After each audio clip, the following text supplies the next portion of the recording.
El huésped. Nunca olvidaré el día en que vino a vivir con nosotros. Mi marido lo trajo al regreso de un viaje. Llevábamos entonces cerca de 3 años de matrimonio. Teníamos 2 niños y yo no era feliz. Representaba para mi marido algo así como un mueble, que se acostumbra uno a ver en determinado sitio, pero que no causa la menor impresión. Vivíamos en un pueblo pequeño, incomunicado y distante de la ciudad. Un pueblo casi muerto, o a punto de desaparecer. No pude reprimir un grito de horror cuando lo vi por primera vez. Era lúgubre, siniestro, con grandes ojos amarillentos, casi redondos y sin parpadeo, que parecían penetrar a través de las cosas y de las personas. Mi vida desdichada se convirtió en un infierno. La misma noche de su llegada, supliqué a mi marido que no me condenara a la tortura de su compañía. No podía resistirlo. Me inspiraba desconfianza y horror. «Es completamente inofensivo», dijo mi marido, mirándome con marcada indiferencia. «Te acostumbrarás a su compañía, y si no lo consigues». No hubo manera de convencerlo de que se lo llevara. Se quedó en nuestra casa. No fui la única en sufrir con su presencia. Todos los de la casa, mis niños, la mujer que me ayudaba en los quehaceres, su hijito, sentíamos pavor de él. Solo mi marido gozaba teniéndolo allí. Desde el primer día, mi marido le asignó el cuarto de la esquina. Era esta una pieza grande, pero húmeda y oscura. Por esos inconvenientes, yo nunca la ocupaba. Sin embargo, él pareció sentirse contento con la habitación. Como era bastante oscura, se acomodaba a sus necesidades. Dormía hasta el oscurecer, y nunca supe a qué hora se acostaba. Perdí la poca paz de que gozaba en la casona. Durante el día, todo marchaba con aparente normalidad.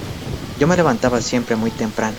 Vestía a los niños que ya estaban despiertos, les daba el desayuno y los entretenía mientras Guadalupe arreglaba la casa y salía a comprar el mandado. La casa era muy grande, con un jardín en el centro y los cuartos distribuidos a su alrededor. Entre las piezas y el jardín había corredores que protegían las habitaciones del rigor de las lluvias y del viento, que eran frecuentes. Tener arreglado una casa tan grande y cuidado el jardín, mi diaria ocupación de la mañana, era tarea dura. Pero yo amaba mi jardín. Los corredores estaban cubiertos por enredaderas que floreaban casi todo el año. Recuerdo cuánto me gustaba, por las tardes, sentarme en uno de aquellos corredores a coser la ropa de los niños, entre el perfume de las madreselvas y de las bugambilias. En el jardín cultivaba crisantemos, pensamientos, violetas de los Alpes, begonias y helotropos. Mientras yo regaba las plantas, los niños se entretenían buscando gusanos entre las hojas. A veces pasaban horas, callados y muy atentos, tratando de coger las gotas de agua que se escapaban de la vieja manguera. Yo no podía dejar de mirar, de vez en cuando, hacia el cuarto de la esquina.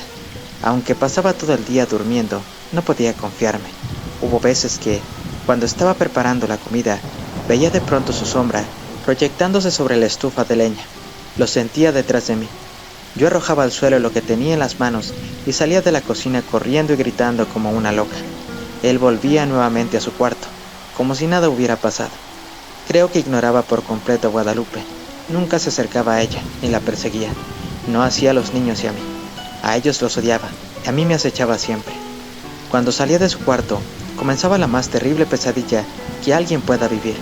Se situaba siempre en un pequeño cenador, enfrente de la puerta de mi cuarto. Yo no salía más. Algunas veces, pensando que aún dormía, yo iba hacia la cocina, por la merienda de los niños. De pronto, lo descubría en algún oscuro rincón del corredor, bajo las enredaderas. «Allí está ya, Guadalupe», gritaba desesperada. Guadalupe y yo nunca lo nombrábamos. Nos parecía que al hacerlo, cobraba realidad aquel ser tenebroso. Siempre decíamos: «Allí está, ya salió. Está durmiendo. Él. Solamente hacía 2 comidas. Una cuando se levantaba al anochecer y otra tal vez en la madrugada antes de acostarse. Guadalupe era la encargada de llevarle la bandeja. Puedo asegurar que la arrojaba dentro del cuarto, pues la pobre mujer sufría el mismo terror que yo. Toda su alimentación se reducía a carne, no probaba nada más. Cuando los niños se dormían, Guadalupe me llevaba la cena al cuarto. Yo no podía dejarlos solos, sabiendo que se había levantado o estaba por hacerlo. Una vez terminadas sus tareas, Guadalupe se iba con su pequeño a dormir, y yo me quedaba sola, contemplando el sueño de mis hijos. Como la puerta de mi cuarto quedaba siempre abierta, no me atrevía a acostarme, temiendo que en cualquier momento pudiera entrar y atacarnos. y no era posible cerrarla. Mi marido llegaba siempre tarde, y al no encontrarla abierta, habría pensado... Llegaba bien tarde. Que tenía mucho trabajo, dijo alguna vez. Pienso que otras cosas también lo entretenían.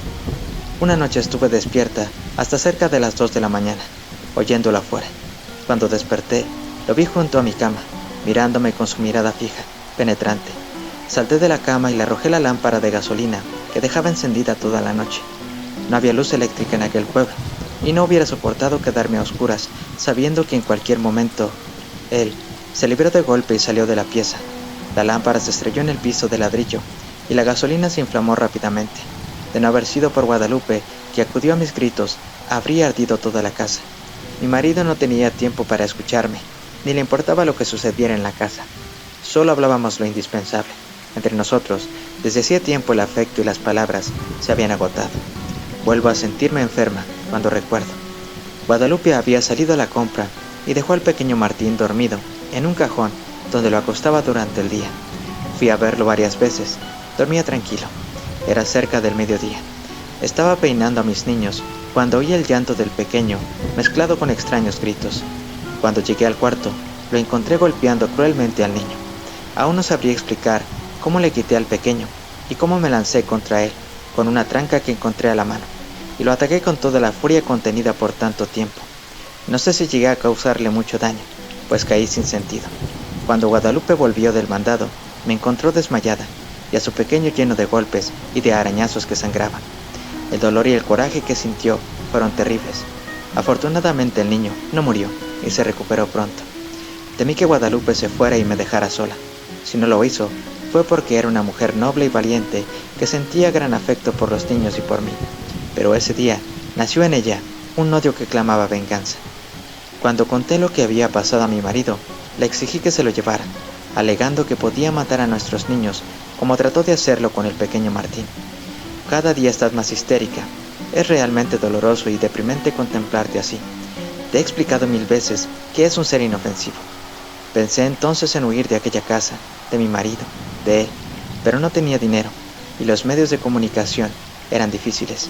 Sin amigos ni parientes a quienes recurrir, me sentía tan sola como un huérfano. Mis niños estaban atemorizados, ya no querían jugar en el jardín, y no se separaban de mi lado. Cuando Guadalupe salía al mercado, me encerraba con ellos en mi cuarto. Esta situación no puede continuar, le dije un día a Guadalupe. Tendremos que hacer algo y pronto, me contestó. ¿Pero qué podemos hacer las dos solas?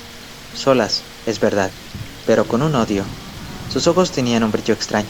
Sentí miedo y alegría. La oportunidad llegó cuando menos la esperábamos. Mi marido partió para la ciudad a arreglar unos negocios. Tardaría en regresar, según me dijo, unos 20 días. No sé si él se enteró de que mi marido se había marchado, pero ese día despertó antes de lo acostumbrado y se situó frente a mi cuarto. Guadalupe y su niño durmieron en mi cuarto y por primera vez pude cerrar la puerta.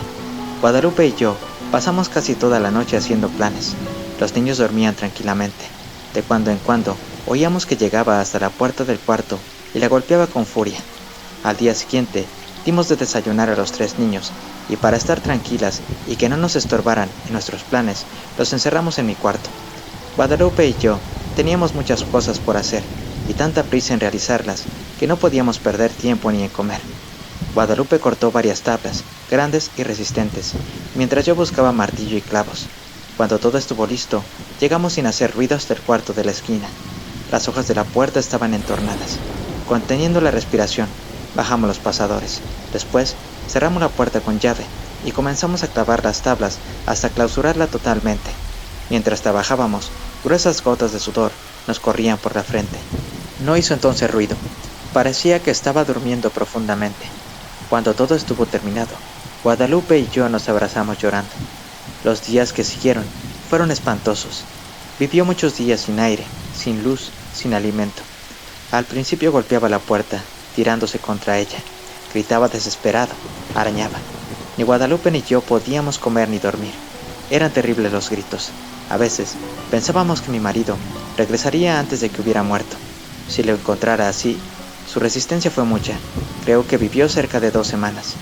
Un día ya no se oyó ningún ruido, ni un lamento. Sin embargo, esperamos 2 días más antes de abrir el cuarto.